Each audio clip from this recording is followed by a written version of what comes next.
RNE Audio. Descarga la app y disfruta de los programas de RNE y nuestros podcasts originales.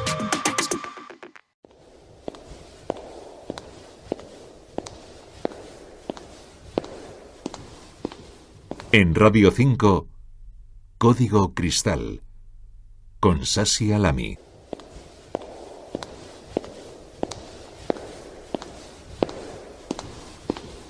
Tienes cara de ser una chica inteligente.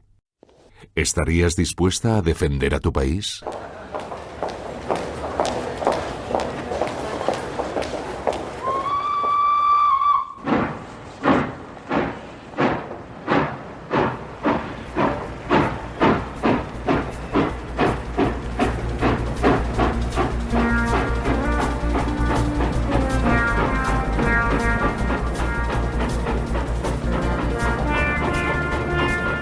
Nuestro invitado de esta noche es investigador, periodista de la agencia Total News, especialista en todo tipo de conspiraciones, crímenes y casos misteriosos sin resolver a nivel internacional.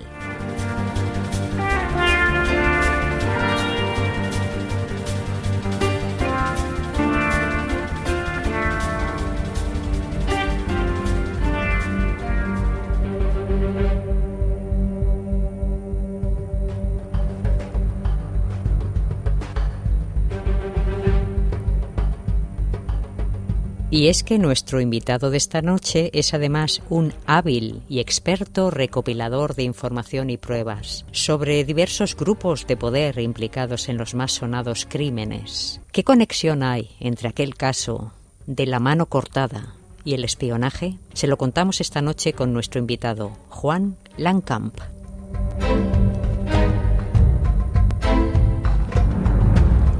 Señor Langkamp, buenas noches. Buenas noches, un placer estar aquí para contar la información que hay al respecto del caso de la mano cortada y los vínculos con el espionaje. El paso del tiempo, la oscuridad, la censura, la falta de respuestas nos llevan esta noche a hacer un poco de flashback en la historia del espionaje de nuestro país. Para ponernos en antecedentes, una aristócrata española vinculada al espionaje y amiga personal del régimen franquista, de nombre Margarita Ruiz de Lijoar. Bueno, los hechos más o menos a los que nos estamos refiriendo son del año 1954, del mes de enero. Pero anteriormente ya se estaba, investigando a esta persona porque tenía una casa en Albacete donde habían, según los informes recopilados, experimentos con conexiones con la inteligencia norteamericana. Pero eso sucede en 1952. El caso de la mano cortada es en 1954.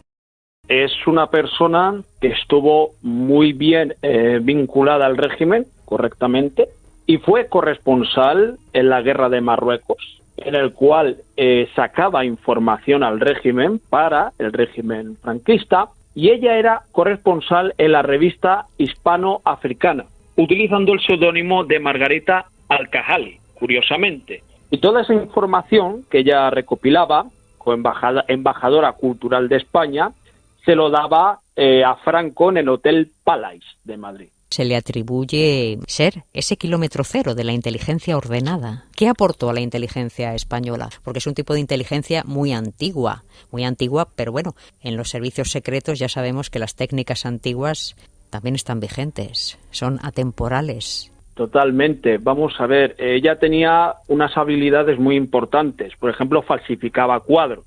Mantenía amistades con personalidades como Antonio Machado, un presidente de México llamado Obregón, y viajaba frecuentemente a África y fue amiga de Primo de Rivera, y también era amiga de Blasco Ibáñez. O sea, es decir, ella, cuando era corresponsal de guerra y también embajadora cultural, ella hacía negocios, hacía doble espionaje, también aparecen los papeles de bureo francés, curiosamente.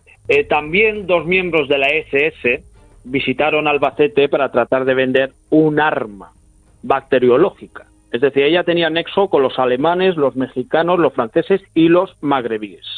Todo esto va de una cuidada mano cortada metida en una lechera, un supuesto ritual satánico, sus relaciones con los miembros de las SS y una trayectoria profesional en el ámbito del espionaje, en la que, como usted bien decía ahora, aparecen los papeles del Bureau francés. A partir de ahí, ¿cómo se desencadenan los acontecimientos hasta convertirse este caso de la mano cortada en uno de los más mediáticos del momento?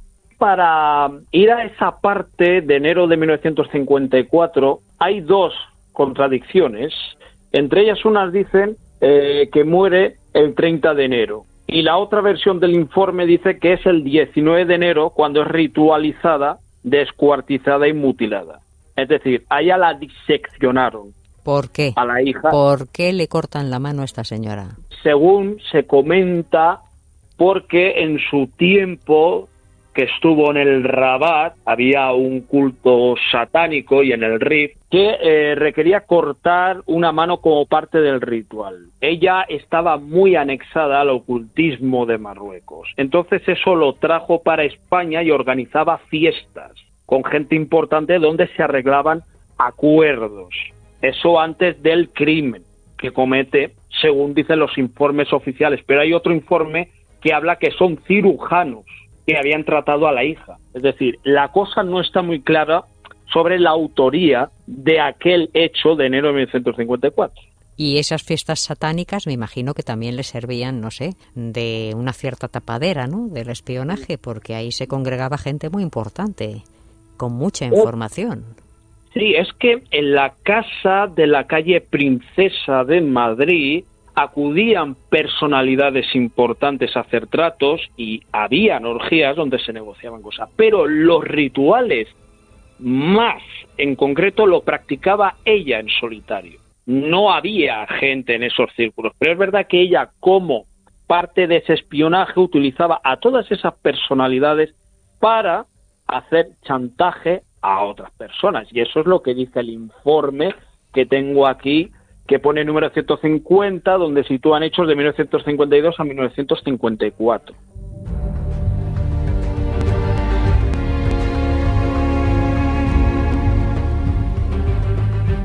Y es que esta noche en Código Cristal, el universo del espionaje y los servicios secretos de Radio 5, les estamos hablando del caso de la mano cortada, con Juan Lancamp, uno de los más internacionales investigadores que tenemos en este programa.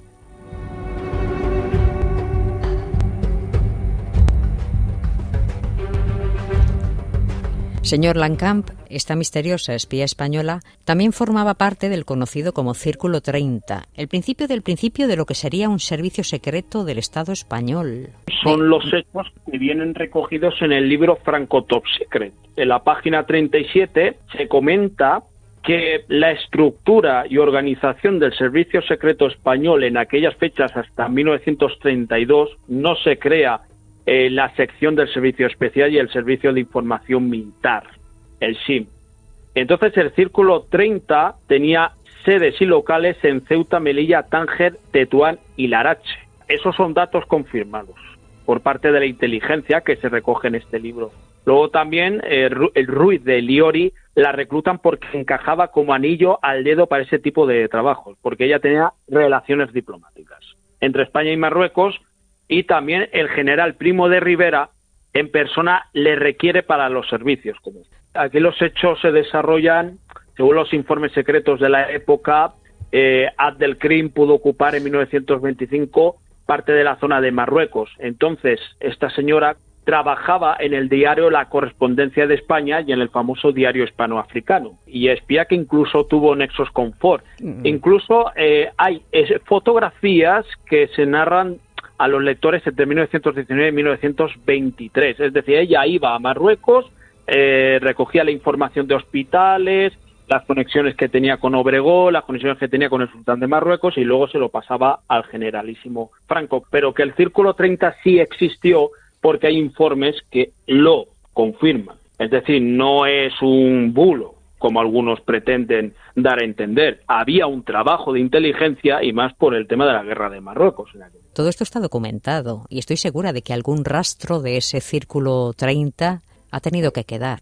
Sí, porque hay documentos que salen del Tribunal de Rabat el 18 de mayo de 1998 y luego también en el Círculo 30 se rendía culto a los famosos yezidismo, que son más de 100.000 miembros repartidos por todo el mundo islámico. Es decir, ese culto adora a determinadas deidades. De ahí viene el tema de la famosa mano cortada. De ahí sale el tema de cortar las manos, que luego ella lo puso en práctica. Lo que pasa que en el informe que yo tengo aquí ponen en duda su autoría porque dicen que ella no tenía esa capacidad para hacer ese corte tan preciso, que además Reverte Coma lo certifica como médico psiquiatra. Aparte también estuvo en un psiquiátrico ingresada, por sus buenas relaciones con el régimen franquista la dejaron fuera del psiquiátrico de Carabanchel.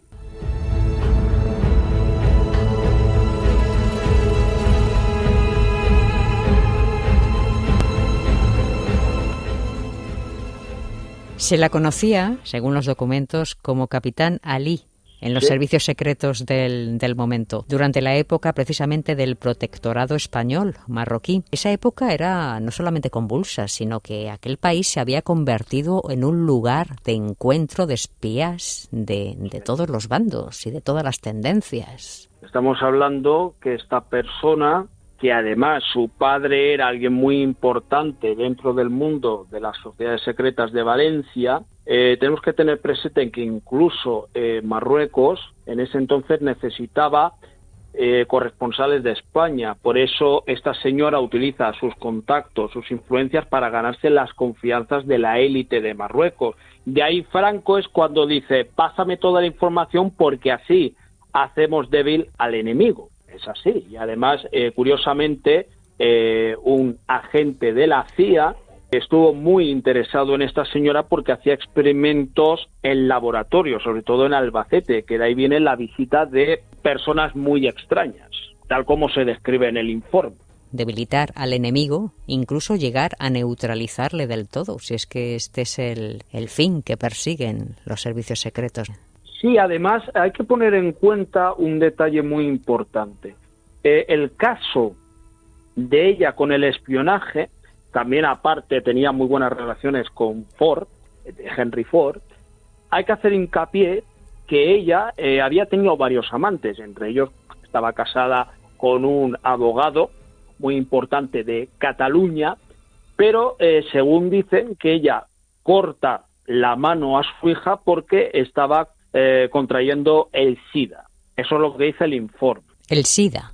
El SIDA, sí, tal cual. Este es un informe que, curiosamente, ningún investigador lo ha comentado, pero le dan el título del caso de la mano cortada porque ya sabían que ella lo hacía con animales también, y eso se filmaba. Es decir, ella tenía una red de contrainteligencia y inteligencia. Tenía su propio equipo y su propia red. Esto era bastante frecuente en la década de los años 50 y especialmente en mujeres avanzadas a su época que se negaban a que las relegasen a ser enfermeras de campaña, por ejemplo. Muchas decían que no y se dedicaban al espionaje, y no es la primera y no es la única. Señor Lancamp, ¿qué rastro ha dejado Margarita Ruiz de Lijori y su mano cortada y metida en una lechera en el espionaje español? Estos casos tan sonados y mediáticos siempre dejan una huella indeleble. A veces incluso consiguen cambiar los protocolos de actuación en según qué circunstancias. Es que el tema de la mano de la lechera es un comentario muy importante a añadir, porque todavía se ha comentado a día de hoy que la mano que había en la lechera no era real. Y se ha dicho en tertulias y gente que ha investigado desde hace muchísimos años. En el espionaje español ha dejado un rastro fuerte, porque cambiaron muchísimas cosas en el tema del espionaje y contraespionaje. Pero esta señora, de la nada, se hizo con un poder informativo, porque hay que añadir que se reunían en la Ballena Alegre, que era el lugar donde se reunían los investigadores del famoso y polémico caso Humo. O sea, que este es otro tema también muy polémico, que unos dicen que es montaje, otros dicen que es verdad, que incluso ocupó parte del servicio de información de aquel entonces. Y estamos hablando de una época en la cual pues la información estaba muy clasificada, es decir, solo Franco sabía lo que ocurría en el país, y bueno, los miembros que habían del régimen franquista. Pero este caso lo que hace es que cuando sale el caso de la mano cortada se tapa un caso que iba a salir muy importante de gente implicada en temas de menores. De ahí luego se construye, y esto lo saben los especialistas que han estado en inteligencia en los años 70, el famoso archivo Jano. Sale de esto. Yo no lo puedo afirmar, pero dicen que el archivo Jano sale de esto. Se dice también que salvó la vida del dictador porque consiguió pararle una hemorragia producida por una bala, gracias a sus conocimientos sanitarios. A mí, esta señora, Margarita Ruiz de Lijori, y su mano cortada, me recuerda muchísimo al caso de Fräulein Doctor. Su destino era ser una enfermera de las de campaña y acabó siendo una de las espías más importantes de esa década. Y además, la primera mujer que creó una escuela y una red de espionaje internacional. Efectivamente, también hay un detalle muy importante que podemos añadir. Para concluir. Sí, a ver, esta señora era marquesa de Vilasante, poseía un gran patrimonio, pionera en muchos aspectos, rompía los cánones establecidos para las mujeres de su época y también tenía la licenciatura de Derecho, diplomatura en enfermería, cursos de medicina, o sea, hacía de todo, incluso ganó la medalla de oro en el concurso nacional de Bellas Artes, es decir, la madre, María Soledad Resino de la Bastida. Pues así nos lo ha contado esta noche el señor Langkamp, Juan Langkamp, un magnífico investigador internacional de algunos de los casos más escandalosos y escabrosos que se conocen no solamente en España, sino en todo el mundo, bien documentado. Y además nos envía usted los documentos originales. Tiene usted un buen archivo, señor Langkamp, ¿eh? Guárdelo, porque nos interesa mucho en este programa. Vamos a ver, es que esto era importante enviarlo. ¿Por qué? Porque es una documentación, mi punto de vista corresponde a informes de esa época. Y la pregunta que se le podría hacer a muchísima gente de aquel entonces, y los que quedan del legado de aquellos familiares, ¿por qué no hablan de este caso? A mí me parece un caso que puede resolver otros casos más, no solo por el tema esotérico, sino por el tema de la ballena alegre, donde se hacían los tratos más importantes con la SS y otros regímenes de otros países. Y que algún día le dedicaremos un programa a ese divertidísimo local y a todos los misterios que encerraba. Estaremos esperándole en estos micrófonos para hablar de todo ello. Ha sido un placer, una noche más, que esté con nosotros. Esta noche contándonos el caso de la mano cortada. Muchas gracias por estar con nosotros. Muchas gracias.